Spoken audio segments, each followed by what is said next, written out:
আজকে দেখাবো কিভাবে আমি ফন্ডেন্টের কাজগুলো করি। আর একটি রুলারের সাহায্যে কিছুটা ফন্ডেন্ট আমি নিয়ে নিয়েছি এবং কিভাবে কাজগুলো করছি এটা আপনাদের মাঝে আমি শেয়ার করছি। তো দেখতে থাকেন আমি কিভাবে ফন্ডেন্টের কাজগুলো করি আমার কেকের জন্য। আর আজকে আমি প্রথম এই ফন্ডেন্টের কাজগুলো করছি। আমি কখনো কেকের উপরে ফন্ডেন্টের কাজ করিনি, তো আজকে ফার্স্ট আমি ফন্ডেন্ট দিয়ে কাজ করছি আর এটা আপনাদের মাঝে শেয়ার করছি। আমি কিছুটা ফন্ডেন্ট একটু রুলারের সাহায্যে বেলে নিয়েছি এবং এই ফন্ডেন্টটাকে আমি একটা হার্ট শেপ দেব।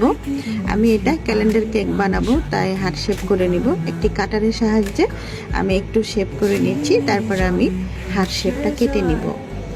আর কিভাবে করছি দেখতেই পাচ্ছেন। আবার ওয়েলকাম জানাই আমার পেজ লাভ ফুড ট্রিতে। আর ভিডিওটি ভালো লাগলে অবশ্যই লাইক দিয়ে দেবেন। দেখতে পেরেছেন আমি একটি হার্ট শেপ তৈরি করে নিয়েছি এবং এগুলো হচ্ছে এডিবল প্যান। আর এই এডিবল প্যানগুলো আমি 120 টাকা করে ঢাকার গুলশান ডিএনসিসি মার্কেট থেকে নিয়েছি। আর এগুলো দ্বারাই আমি কিন্তু একটু ড্র করে ক্যালেন্ডার থিমটা করে নিয়েছি। আর কিভাবে করছি এটা কিন্তু আপনারা দেখতেই পাচ্ছেন। এই তো আমি করে নিয়েছি।